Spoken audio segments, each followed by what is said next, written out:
চীনে আছেন মোহাম্মদ ইউনুস এবং চীনে একটি বক্তৃতা দিতে গিয়ে তিনি সেখানে ভারতের উত্তর পূর্ব অংশের কথা তুলে এনেছেন এবং উত্তর পূর্ব নিয়ে পরিকল্পনা করছেন তাহলে মোহাম্মদ ইউনুস, সেই যে প্রশ্ন সেটা সামনে আসছে। আমরা এই বিষয়ে আরো বিস্তারিত কথা বলবো। নিউজরুম থেকে সরাসরি রয়েছেন আমাদের পলিটিক্যাল এডিটর আশিস চট্টোপাধ্যায়। আশিস দা, যে বক্তৃতা দিয়েছেন মোহাম্মদ ইউনুস সেখানে উত্তর পূর্ব ভারতের প্রসঙ্গ তিনি তুলে এনেছেন, এই অধিকারটাকে কে দিয়েছে এবং জানতে চাইবো যে ঠিক কি বলছেন মোহাম্মদ ইউনুস এই প্রসঙ্গে।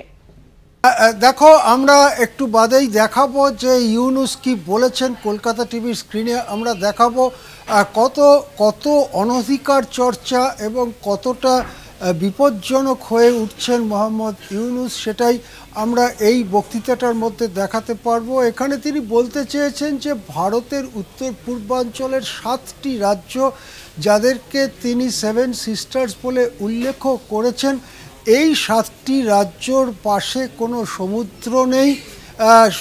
এখানে ওই অঞ্চলে যত সমুদ্র আছে তার নাকি মালিক বাংলাদেশি, বা তিনি নিজে বলেছেন আমরা মালিক, অর্থাৎ ইউনুসরা মালিক। এবং চীনকে তিনি আমন্ত্রণ জানাচ্ছেন যে চীনা অর্থনীতির একটা বর্ধিত অংশ এই সব অঞ্চলে যদি কাজ করে তাহলে বাংলাদেশের মালিকানায় নাকি যে সমুদ্র আছে সেই সমুদ্র চীন ব্যবহার করতে পারে এবং তাতে বাংলাদেশ এবং চীন দুজনেরই লাভ। অর্থাৎ চীনে গিয়ে ভারতের একটা অংশ উত্তর পূর্বাঞ্চলের 7টি রাজ্য নিয়ে তিনি পরিকল্পনা করছেন চীনের সঙ্গে, এবং সেটা তিনি বক্তৃতাতেও বলছেন। আমি একবার অনুরোধ করব ইউনুস ঠিক কি বলেছেন সেটা একবার শোনাতে। দেখুন,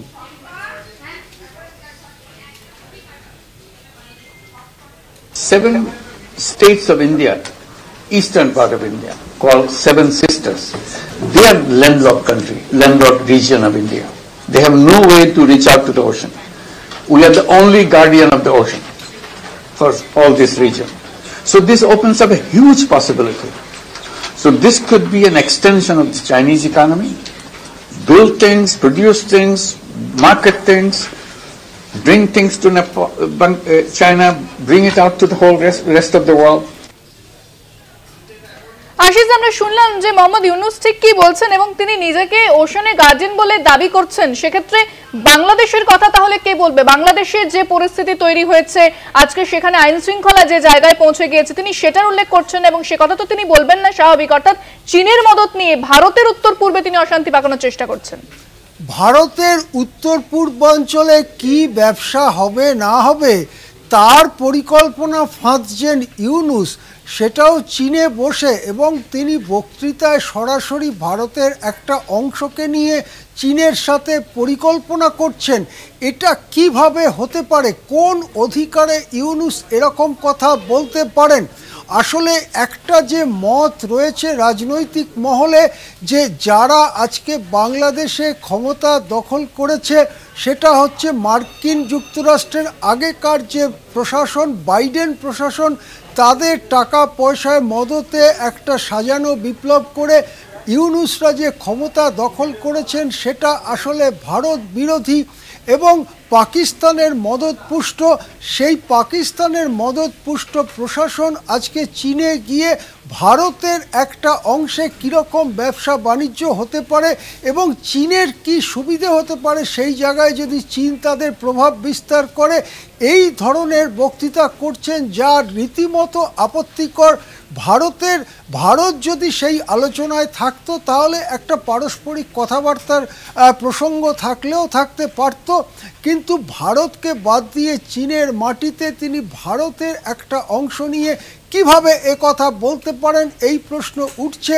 আমরা অবশ্য অনধিকার চর্চা বলে উড়িয়ে দিতে পারি, কিন্তু ব্যাপারটা অত সহজ নাও হতে পারে। চীনে গিয়ে গোপন আলোচনায় ঠিক কি বলেছেন ইউনুস, কি ঠিক হয়েছে চীনের সঙ্গে, এগুলো আস্তে আস্তে প্রকাশিত হবে। কিন্তু এখন এটা অবশ্যই বলা যায় যে ভারতের উত্তর পূর্বাঞ্চলে কি তাহলে কোনো বড়সড় গেম প্ল্যান রয়েছে ইউনুসের এবং চীনের?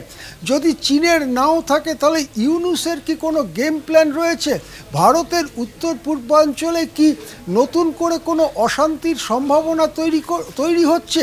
এই সব প্রশ্নের জন্য আমাদের প্রশ্নের উত্তরের জন্য আমাদের অপেক্ষা করতে হবে আরও কয়েকটা দিন। হ্যাঁ, একেবারেই আশিস দা, আপনি সঙ্গে থাকুন। তবে যে খবরের দিকে নজর রেখেছে, উত্তর পূর্ব ভারত নিয়ে পরিকল্পনা করছেন মোহাম্মদ ইউনূস। যে বক্তৃতা তিনি চীনে গিয়ে দিয়েছেন বেজিং এ, সেখানে উত্তর পূর্বের প্রসঙ্গ উঠে এসেছে।